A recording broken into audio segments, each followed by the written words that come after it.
IT शेयरों की बात करें तो यहां पर कमोबेश एक जैसी ही तेजी नजर आ रही है, एक तरह की रफ्तार है।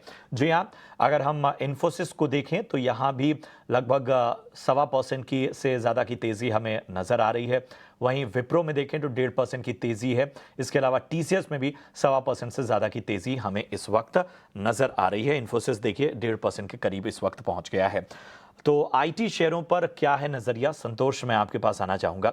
इन्फोसिस, विप्रो और टीसीएस आईटी शेयरों के मोमेंटम पर नजर भी रहती है, क्योंकि हाल फिलहाल हमने देखा है कि मौके कम आते हैं यहां पर एंट्री के लिए। तो क्या इस तेजी के ट्रेंड पर सवारी की जा सकती है?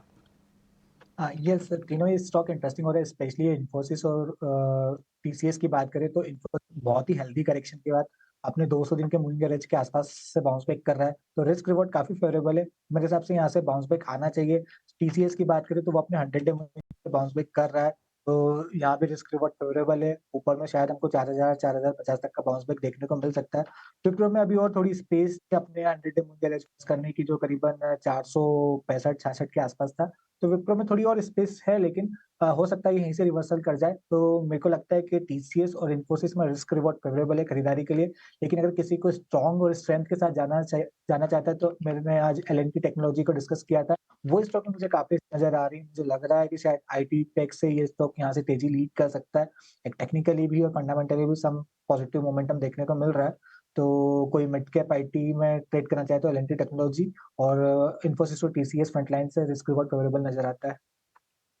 ठीक है, तो एल&टी टेक्नोलॉजी, इन्फोसिस और टीसीएस में रिस्क रिवॉर्ड फेवरेबल नज़र आते हैं। काफ़ी वक्त के बाद यहाँ पर हमें रफ्तार नज़र आई। हम स्टॉक पर हम एक व्यू लेते हैं और आज हम देख रहे हैं कि बैंकिंग स्टॉक्स में आज भरपूर एक्शन नज़र आ रहा है।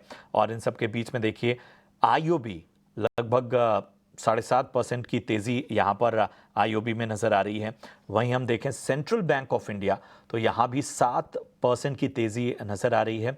बैंक ऑफ महाराष्ट्र 6% ऊपर है। यूको बैंक में भी उछाल है लगभग 6% का।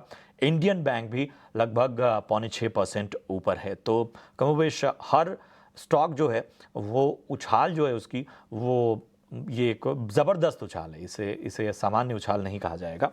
चलिए, वैशाली जी बताइए, बैंकिंग स्टॉक्स में ढेर सारे नाम मैंने वैसे ले लिए। बताइए, आपका एक पिक वैसे बैंकिंग सेक्टर से ही था, लेकिन इन स्टॉक्स पर आप क्या नज़रिया देंगे? तो मैं सभी ये स्टॉक्स ऑफ कोर्स आईओबी भी मुझे बहुत ही परफेक्ट लग रहा है ये लेवल से। दूसरा है यूनियन बैंक भी आप देखेंगे तो union bank also is already showing strength. तो यूनियन बैंक में भी मेरा एक व्यू पॉजिटिव बन रहा है। सो आईओबी और यूनियन बैंक और फ्रंट लाइन जो पीएसयू बैंक्स है, कैनरा बैंक और बैंक ऑफ बड़ौदा और पीएनबी, तीनों में मेरा व्यू बुलिश बन रहा है फिलहाल। बिकॉज़ ओवरऑल आप देखेंगे कि PSU banking sector only strength दिख रही है, तो आई थिंक ये सभी बैंक्स का पार्टिसिपेट होना ज़रूरी है। ठीक है, तो ये वो बैंकिंग स्टॉक्स हैं जिन पर पॉजिटिव नज़रिया इस वक्त वैशाली जी का आता हुआ। चलिए।